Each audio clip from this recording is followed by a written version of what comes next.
चलो। तो मैं हूं डीके सर और आप लोग देख रहे हैं डीके सर क्लासेस। आप सभी विद्यार्थियों का फिर से एक बार हमारे डीके सर क्लासेस में स्वागत और अभिनंदन है। और आज जैसा कि मैं आप लोगों को आज ऐसा इंपॉर्टेंट चैप्टर लेकर आया हूं आप लोगों को, जिस पर पूरे सजीव जगत का नाज है, सभी सजीवों का शरीर जिससे बना है। आज उसी टॉपिक को मैं आप लोगों को सामने लेकर आया हूं। जैसा कि आप देख रहे हैं बोर्ड पर, आप स्पष्ट रूप से देख पा रहे हैं कि कोशिका जो हेडिंग है वह है कोशिका। इंग्लिश में हम इसे सेल कहते हैं और इसका बारीक चित्र आप लोगों को पूरे बोर्ड पर बनाया गया है, जिसे आप देख पा रहे हैं। तो इस पूरे जितने इस कोशिका में जितने भी पार्टिकल्स हैं, जितने भी इसके अंगक है, सभी का बारीक चित्र बनाया गया है और बिल्कुल बारीक ढंग से समझाया गया है। मैं अपने सभी अभिभावक बंधुओं से भी कहूंगा कि जो भी हम अभिभावक शिक्षक इस वीडियो को देख रहे हैं तो वह इस चित्र को देख करके आसानी से समझ जाएंगे। मैं जो आसान भाषा में समझाता हूं उसे हमारे अभिभावक भी समझ जाएंगे, चाहे हमारी घर में रहने वाली माताएं बहनें जो भी है, अपने बेटे को अपनी बेटी को अगर समझाना चाहती हैं तो निश्चित रूप से यहाँ से वो आसानी से समझा सकती हैं, अपने बच्चों को पढ़ा सकती हैं। इसलिए मैं ऐसा एकदम साधारण भाषा में आप लोग वीडियो लेकर आता हूं ताकि सभी साधारण से साधारण व्यक्ति भी इसको समझ जाए। तो चलिए देर न करते हुए शुरू करते हैं। कोशिका, सेल। सबसे पहले यह समझना है कि आखिर कोशिका है क्या। तो देखिए, कोशिका जो है वह जीवन की एक आधारभूत संरचनात्मक और क्रियात्मक इकाई होती है। इसको हिंदी में हम कहते हैं कि कोशिका जीवन की एक आधारभूत संरचनात्मक और क्रियात्मक इकाई होती है।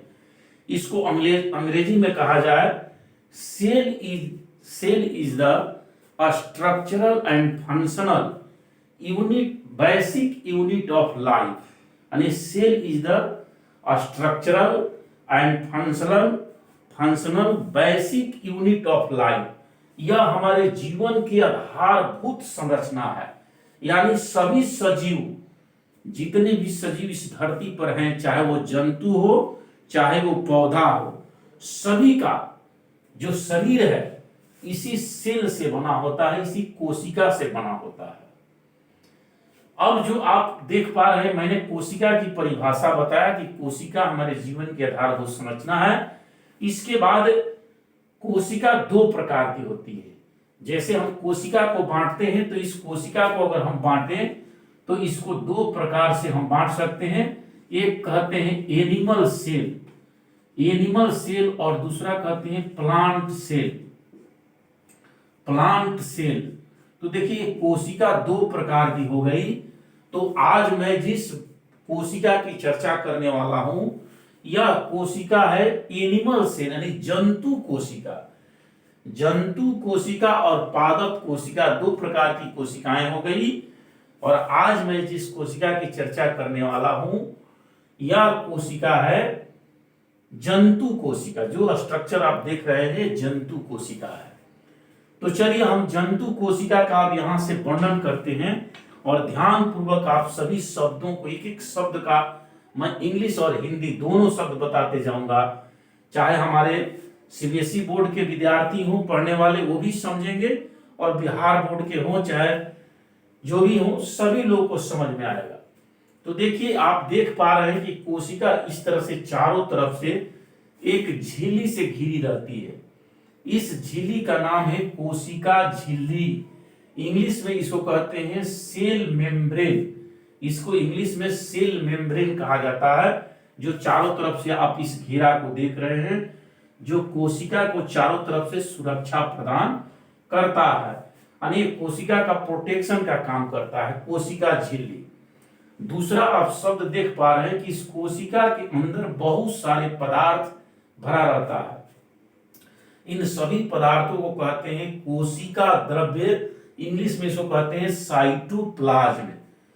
तो इस तरह से कोशिका के अंदर जो पदार्थ भरा रहता है उसे कोशिका द्रव्य हो गया, साइटोप्लाज्म हो गया। इसके बाद आप देख पा रहे हैं यहां पर एक स्ट्रक्चर आपको दिखाई पड़ रहा है, इसको कहते हैं अंतःप्रद्रवीय जालिका। यह अंतःप्रद्रवीय जालिका जो है बीच में जो केंद्रक है, केंद्रक को और केंद्रक झिल्ली दोनों को आपस में जोड़कर रखता है। जैसे इधर से भी देख पा रहे हैं, ये भी है एक प्रद्रवीय जालिका जो इसको इसको यहां से यहां तक जोड़ के रखी है, इधर से जोड़ कर रखी है। तो इस संरचना को हम कहते हैं अंतःप्रद्रवीय जालिका। इसको इंग्लिश में कहते हैं इंडोप्लाज्मिक रेटिकुलम। Endoplasmic reticulum. अब आप चित्र में देख पा रहे हैं कि ये दो तरह की है। यहां आपको एक चिकनी दिखाई दे रही है और यहां खुरदरी दिखाई दे रही है, यानी इस पर कुछ दाने दाने आपको दिखाई पड़ रहे हैं। तो इस तरह से अंतःप्रद्रवीय जालिका जो है यह दो प्रकार की हो गई। एक को कहते हैं चिकनी इंडोप्लाज्मिक रेटिकुलम और दूसरे को कहते हैं खुरदरी इंडोप्लाज्मिक रेटिकुलम। इंग्लिश में अगर कहेंगे तो स्मूथ इंडोप्लाज्मिक रेटिकुलम और रफ इंडोप्लाज्मिक रेटिकुलम।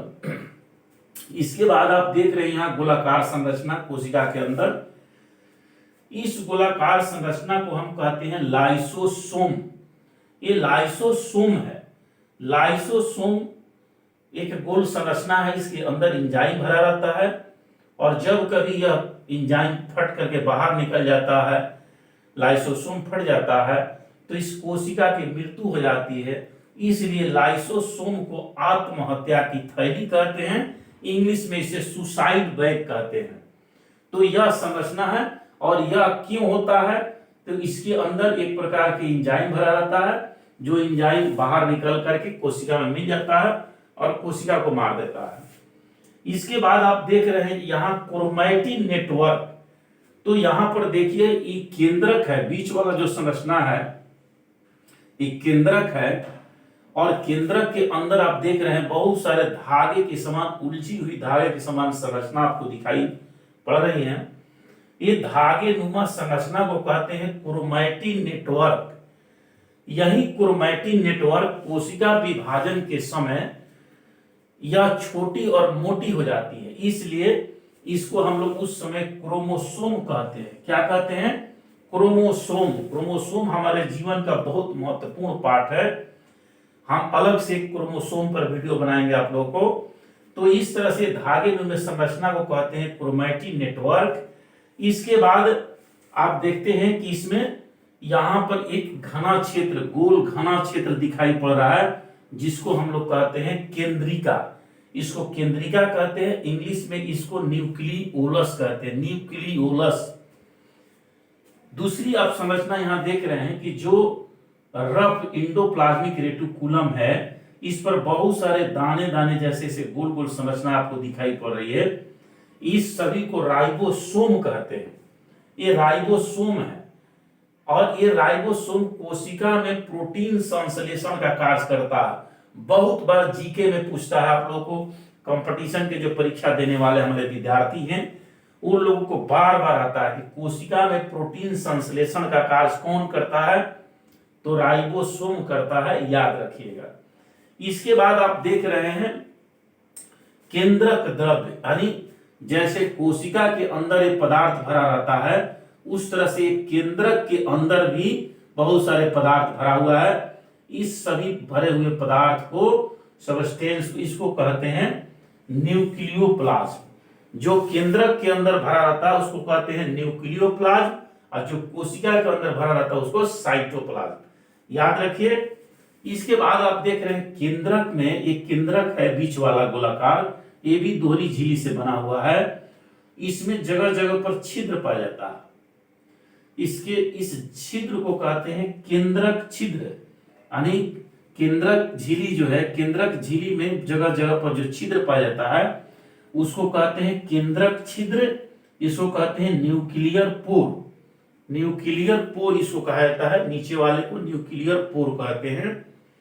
अब आते हैं हम, चलिए ऊपर से चलते हैं। यहां पर देखिए, यहां पर आप देख रहे हैं दोहरी झिल्ली के बना हुआ, यहां पर भी परवल के आकार की एक संरचना पाई जाती है। इस परवल के आकार की संरचना को कहते हैं माइटोकॉन्ड्रिया। ये माइटोकॉन्ड्रिया है, इंग्लिश में भी इसको माइटोकॉन्ड्रिया ही कहते हैं। यह दोहरी झिल्ली से बना होता है और इसको कोशिका का पावर हाउस कहते हैं। क्यों कहते हैं?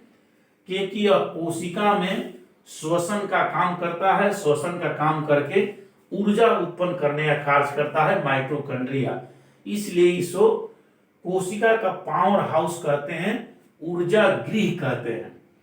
और एक कोशिका में लगभग 10,000 से बेसी, 10,000 से अधिक ही जो है वो माइटोकॉन्ड्रिया पाया जाता है। एक कोशिका में 10,000 से अधिक माइटोकॉन्ड्रिया पाया जाता है। दूसरा आप संरचना देख रहे हैं यहाँ, गोल एक संरचना खाली, इसमें कुछ नहीं है, खाली है, इसको कहती हैं रिक्तिका कहते हैं, इसको वैक्यूल कहा जाता है, इसको रिक्तिका बोलते हैं और इंग्लिश में इसको वैक्यूल बोला जाता है। इसके नीचे आते हैं तो देखिए एक दोहरी जो केंद्रक के कोशिका के अंदर एक दोहरी दीवार से बनी एक गोलाकार संरचना देख रहे हैं। इस संरचना को हम लोग कहते हैं केंद्रक, इंग्लिश में इसको कहते हैं न्यूक्लियर। ये न्यूक्लियर है, यह दोहरी दीवार से बना होता है। तो देखिए इस दीवार को हम लोग, जो दीवार से बना होता है, इस दीवार को कहते हैं केंद्रक झिल्ली। केंद्रक झिल्ली, कोशिका के चारों तरफ पाई जाने वाली को कोशिका झिल्ली और केंद्रक के चारों तरफ पाई जाने वाली झिल्ली को केंद्रक झिल्ली। न्यूक्लियर मेम्ब्रेन इसको कहते हैं, न्यूक्लियर मेम्ब्रेन, इंग्लिश में न्यूक्लियर मेम्ब्रेन इसको कहते हैं। अब इस न्यूक्लियर मेम्ब्रेन को दो भागों में बांटा गया है। एक भाग जो है इसको कहते हैं बाह्य झिल्ली, आउटर मेम्ब्रेन। बाहरी जो रहती है, ये बाहर में जो है उसको बाहरी झिल्ली, अंदर वाले को अंतर झिल्ली, तो इसको बाह्य झिल्ली कहते हैं, आउटर मेम्ब्रेन। और जो आंतरिक झिल्ली है इसको कहते हैं इनर मेम्ब्रेन, आंतरिक झिल्ली, भीतर वाले, इस तरह से। इसके बाद आप देख रहे हैं कि कोशिका के अंदर एक तस्तरी नुमा, लग रहा है कि एक पर एक बहुत सारी तस्तरी जो है इस तरह से रखी गई है। इस संरचना को हम लोग कहते हैं गोल्जी बॉडी, यानी गोल्जी काय, इसको गोल्जी बॉडीज कहते हैं, गोल्जी एपैरेटस कहते हैं, या गोल्जी कॉम्प्लेक्स भी कहा जाता है इंग्लिश में। तो इसको गोल्जी बॉडी या गोल्जी अपरेटस या गोल्जी कॉम्प्लेक्स कहा जाता है। तो यह हो गया गोल्जी बॉडी। तो इस तरह से जो कोशिका की पूरा स्ट्रक्चर है वो आपके सामने मैंने साधारण भाषा में एकदम बिल्कुल रखा। अब इस कोशिका का पर कुछ आप लोगों को खुलासा कर देते हैं। देखिए कोशिका के खोज एक अंग्रेज वैज्ञानिक थे, उनका नाम था रॉबर्ट हुक। रॉबर्ट हुक नामक वैज्ञानिक ने 1665 ईस्वी में रॉबर्ट हुक नामक वैज्ञानिक ने 1665 ईस्वी में इस कोशिका की खोज की, इसलिए उसे कोशिका विज्ञान का पिता भी कहा जाता है। रॉबर्ट हुक, याद रखिए, रॉबर्ट हुक को कोशिका विज्ञान का पिता कहा जाता है और उन्होंने 1665 ईस्वी में कोशिका की खोज की। हुआ यह कि उन्होंने 1665 में ही एक माइक्रोस्कोप का आविष्कार किया, सूक्ष्मदर्शी बनाए और उस सूक्ष्मदर्शी के द्वारा बहुत सारे पदार्थों का अध्ययन किए, जिसमें कॉर्क का भी काट कर अध्ययन किए। और उन्होंने देखा कि कॉर्क में इस तरह से बहुत सारे छोटे छोटे कोठारी हैं। इन कोठारी का नाम उन्होंने सेल रखा। और इसी तरह से उन्होंने देखा कि मधुमक्खियों के छाते में भी इस तरह से कोठारी पाया जाता है, जिसको सेल कहते हैं। बहुत सारे आप लोग देखे होंगे कि जिससे जो खतरनाक कैदी होता है उसको भी सेल में डाला जाता है, छोटा कोठारी में डाल दिया जाता है, उसको डाल करके पड़ताना किया जाता है। तो इस तरह से छोटे से, तो इस तरह से रॉबर्ट हुक ने 1665 ईस्वी में कोशिका की खोज की। और तब हम लोग जाने कि हमारा शरीर जो है कोशिका से मिलकर बना है। इसके आगे जब चलते हैं तो इसको विस्तार देने के लिए जर्मनी के दो वैज्ञानिक, जर्मनी याद रखिए, जर्मनी के वैज्ञानिक, बहुत महान वैज्ञानिक थे, स्लाइडेन और स्वान, ये दो वैज्ञानिक थे जर्मनी के। कहां के थे? जर्मनी के रहने वाले थे। स्लाइडेन और स्वान ने दोनों संयुक्त रूप से मिलकर कोशिका सिद्धांत दिया और एक किताब लिखा, जिसके बाद पूरा कोशिका के पूरी दुनिया में तहलका मच गई, सभी लोग जान गए। और स्लाइडेन और स्वान ने एक कोशिका सिद्धांत दिए और उस कोशिका सिद्धांत में सभी चीजों को, कोशिका को पूरा सभी पार्टों को विस्तार से बताया गया। तो इस तरह से कोशिका के बारे में सभी लोग जान गए। और एक बहुत इंपॉर्टेंट चीज आप लोग को बता देते हैं कि हमारे शरीर के 1 केजी, हमारे शरीर के 1 केजी जो वजन है, 1 केजी द्रव्यमान में 10 की पावर 15 इतनी कोशिका पाई जाती है। याद रखिए, हमारे शरीर के 1 केजी द्रव्यमान में किसी भी जीव जो है, जीव के 1 केजी द्रव्यमान में लगभग 10 के पावर 15 कोशिका पाई जाती है। अब कोई आदमी, मान लीजिए कि कोई आदमी है, 60 केजी का कोई आदमी है, तो 60 केजी का कोई आदमी है, तो सोचिए कि 60 गुने 10 के पावर 15, यानी इतनी उसके शरीर में कोशिकाएं होंगी।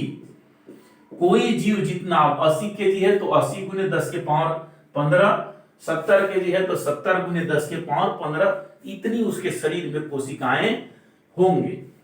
तो चलिए, मैं आज आप लोगों को बहुत विस्तार से कोशिका के बारे में बताया, जंतु कोशिका, एनिमल सेल के बारे में बताया। अब इसके बाद मैं आप लोगों को अगले वीडियो में प्लांट सेल के बारे में बताऊंगा।